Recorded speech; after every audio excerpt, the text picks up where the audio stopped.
So, Brooks, a lot of our conversation has been geared towards retirement, and I think, a lot of people, nearing retirement, they may have several different account types. They start to look at, I'll have these various sources of income, maybe Social Security, maybe a pension, but generally, it's not enough to cover all of their living expenses. Mhm. So, at some point, there's going to have to be a draw on a portfolio.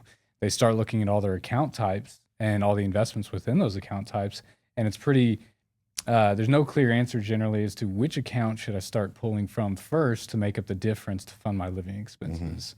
Can you shed some light on that? Yeah, and it all depends. I mean, the first thing is what age are we retiring? What's our runway look like? If we're retiring at 62 versus 67, how many years do I have a spread between now and when I'm actually going to be required to take those required minimum distributions out of my IRA? But we'll get to that here in just a second because everyone needs to know the different environments that you can have your savings account in. Your most typical one is going to be your IRAs and 401ks from your employer. Those are all going to be pre-tax because the company either matched your deferral and you didn't pay any taxes on it, or you put money into the pre-tax IRA, got the tax deduction when you put it in. It's been growing up until the point you take it out tax free, and when you take it out, it's taxed at ordinary income. Whereas you've got the Roth IRA, which is just the complete opposite, in which I don't get a tax deduction for it whenever I put the money in. It grows tax free for the rest of your life, and when you take that money out, you're not taxed on it. And then there's obviously the brokerage account or agency account, which is an after tax account that you would contribute to. And you pay interest and dividends and capital gain or loss growth on it year over year. But at the end of the day, you're taxed at preferential tax treatment of the 23%. So having each one of those buckets is a huge strategy in knowing which environment to take it out of. Because if I'm 62 and retired and I've got a little bit of runway till the 73 or 75 that I need to start actually taking distributions out of my IRA, preferably I want to start taking it out of the agency account because that's going to get preferential tax treatment, knowing that I'm eventually going to have to take that money out of the IRA. So it's all about finding that balance because you might not have enough money in that agency account to last until then. So now we've got to go and determine which accounts to strategically go between to make sure that we keep the effective tax rate as low as possible. Yeah, that's great commentary. I think that, there's no, as you've said, there's no one size fits all. I think generally speaking, we all understand the benefits you get from tax deferred growth. Mm-hmm. And so, my approach always with the what spending pattern are we going to implement is always, as a starting point, taxable dollars first. This gives your pre-tax, either your 401k or pre-tax IRA, the ability to continue to benefit from tax deferred growth untouched, at least as you mentioned, until RMDs, required minimum distributions. And the Roth is typically my go-to for the last bucket of money to Mm-hmm. be spent, getting as much growth possible as possible in the Roth.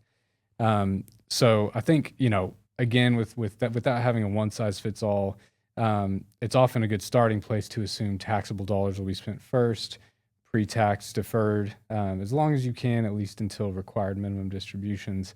And then tax-free money, like money in a Roth or even a health savings account, can be deferred as long as possible. Yeah.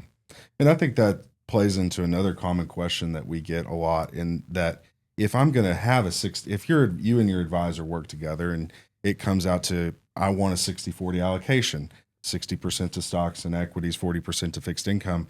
And I've got these three different accounts or even two different accounts. If I've got a Roth, a pre-tax and a after-tax, or maybe I just have a pre-tax and an after-tax account, does the treatment of the 60-40 really need to be across all those accounts, or is there preferential investment decisions that need to be made per account for my global allocation of all of my accounts? Yeah, that's a I think that's where a qualified advisor can add a lot of value in helping with decisions like that. Using a simplistic example, kind of and starting with the Roth money, that's probably the easiest. You would generally assign that to be 100% equities, all stocks, all growth. Last bucket you're going to spend. The taxable account, as we mentioned with bucketing, you want to allocate enough to the taxable account since it's your first spend bucket to fund that spend. So enough in money market and fixed income to fund your spend.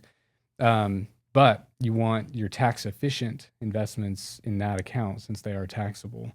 And then I like to use the pre-tax bucket of money to, once you've allocated the Roth and the taxable dollars, you're probably not going to be in line with your target objective of, let's say, 60/40.